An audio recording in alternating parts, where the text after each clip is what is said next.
Kush ishte në të vërtetë Rasputini? Një biografi e re tregon pse ishte në qendër të rënies së Rusisë perandorake.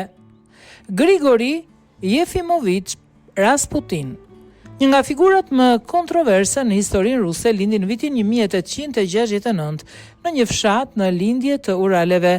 Biri një fermeri u martua në moshën 17 vjeç dhe pati 7 fëmijë. Një nga vajzat e tij, Maria, shkroi 3 kujtime duke mbrojtur tatin dhe vdiq në vitin 1977 në Los Angeles. Dëshmitë e saj ishin një burim i rëndësishëm për vitet e para të jetës së tij. Vetë Rasputini pohoi se kur ishte i ri ndërtoi, ndërsa lëronte fushat, pati një vizion të Virgjëreshës Mari. Edhe pse nuk u shugurua kur zyrtarisht ai e paraqiti veten si një asket fetar endacak, një lloj njohur në Rusi si stranik. Shumë nga këta njerëz të shenjtë endacak u konsideruan mashtrues, megjithatë Rasputin arriti të krijonte një sharm dhe reputacion të fuqishëm personal.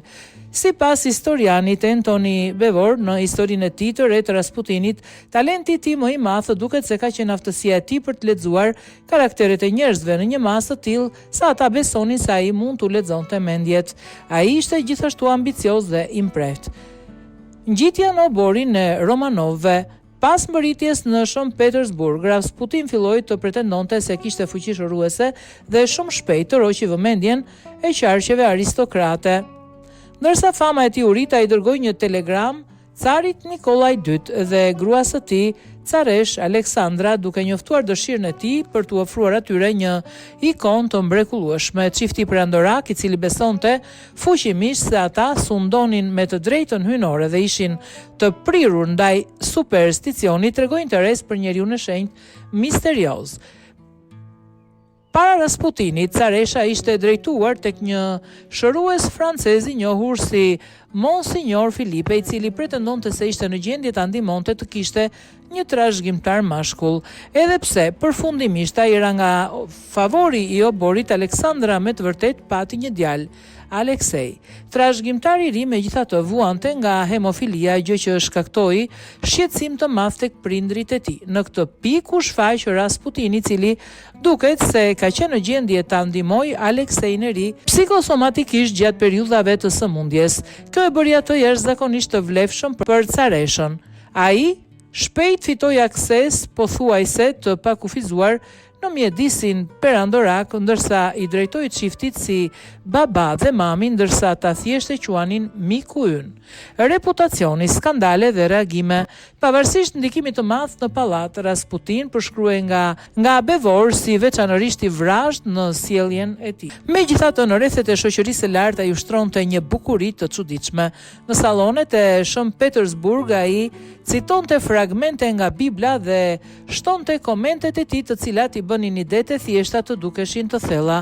Në të njëjtën kohë qarkulluan shumë thashëtheme rreth jetës së tij intensive dashurore dhe marrëdhënieve me shumë gra, megjithse mbetet e paqartë se sa prej tyre korrespondonin me realitetin. Megjithatë, cari dhe caresha zgjodhën të injoronin thashëthemet.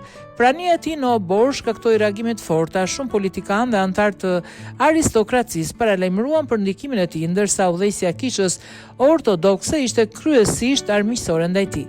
Në një rast, një grua që e konsideronte atë një profetorem e plagosi rënd me thik. Ndikimi i tij në politik. Në vitin 1915, cari Nikola II vendosi të merrte personalisht komandën supreme të forcave ruse në luftën e parë botërore, duke e lënë careshën si regjente. Në këtë pikë, ndikimi i Rasputinit u rit ndjeshëm. Aleksandra u mbështet shumë në këshillat e tij dhe mëroi dhe shkarkoi ministra me këshillat e tij. Shumë nga njerëzit e ngritur në pozicione pushteti e konsideruan të korruptuar dhe të paaftë. Pas disfatës së madhe ruse në Kovel, në vitin 1916, e cila kushtoi rreth gjysmë milioni viktima, u bë qartë se regjimi Romanovëve ishte në krizë të thellë. Vrasja e tij. Vrasja e Rasputinit u organizua nga aristokrati Felix Yusupov dhe bashkëpunëtorët e tij. Ai u ftua në një darkë me pretendimin se do të takonte gruan e Yusupovit. Sipas historisë që u bë e njohur, komplotistët fillimisht u përpoqën ta vrisnin me karamele që përmbanin cianur. Megjithatë, thuhet se elmi nuk pati efekt, ndërsa ndoshta sepse ishte prishur. Në fund, një plumë në kokë i dha fund jetës së tij. Pavarësisht legjendave të ndryshme historike rreth anët e vdekjes së tij, mbeten më pak të rëndësishme se sa fakti që vrasësit e tij u fajsuan lehtësisht sepse ata ishin shumë të dobishëm për Rusinë. Miti Rasputinit. Figura e Rasputinit vazhdon të jetë me interes të madh në historiografi dhe kulturën popullore. Të paktën 5 nga biografitë e tij janë botuar në anglisht në shekullin e 31.